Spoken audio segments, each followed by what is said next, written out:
Hello, my beautiful sisters. I see you out here. Welcome to the video.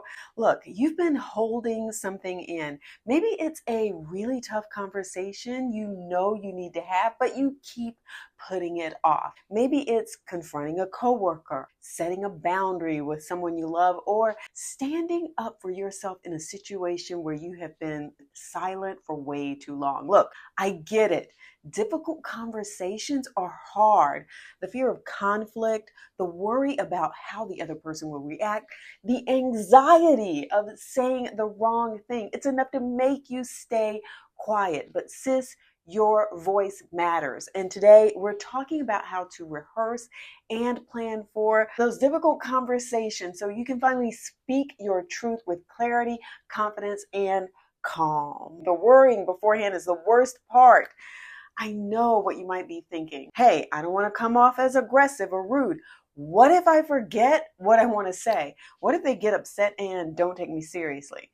Sis, I hear you, but let me remind you of this. You deserve to be heard. Your feelings, your needs, your boundaries, they are valid. And the key to handling difficult conversations, well, it's just preparation. Let's talk about how to rehearse and plan for these tough conversations in a way that keeps you in control and gets your point across effectively. I'm going to talk about 5 steps to rehearse and plan for these difficult conversations.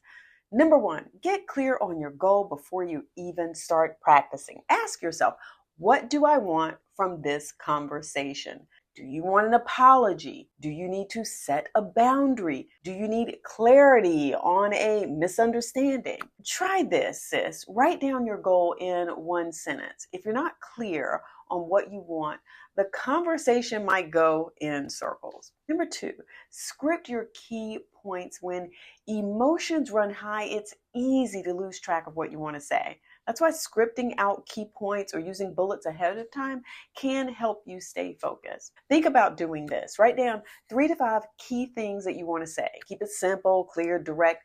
You don't need a whole full script here, okay? Just enough to keep you on track. Number 3, role play the conversation. Now is the time to practice out loud. Why? Because saying it in your head is not the same thing as actually speaking the words, okay? Look, try this. Stand in front of a mirror and practice, okay? Notice your tone, your facial expressions, and your body language. If possible, practice with someone you trust who can play this other person, and then they can also give you feedback. Number 4, prepare for these difficult reactions, okay?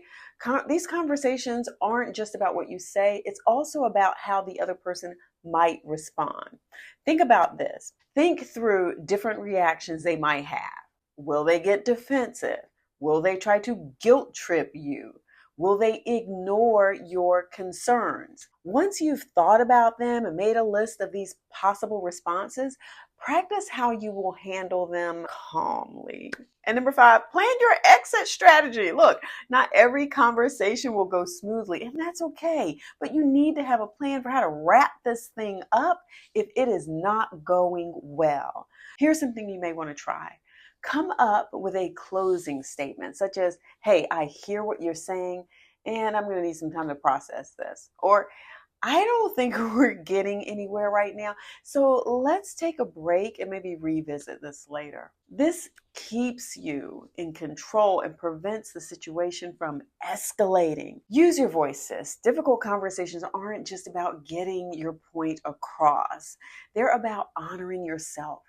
You are allowed to speak up and ask for what you need and to hold people accountable. Look, the more you rehearse and prepare, the easier it gets. And you don't have to be perfect, okay? You just have to be brave enough to try. So let me leave you with this uplifting call to action here. Here's what I want you to do. Think of a conversation that you've been avoiding and take step 1 today. Write down what you really want from that conversation. Sis, you are powerful. Your words carry weight and you deserve to be heard. Now, let me know in the comments, what's that one conversation that you want to feel more confident having? And let's talk about it.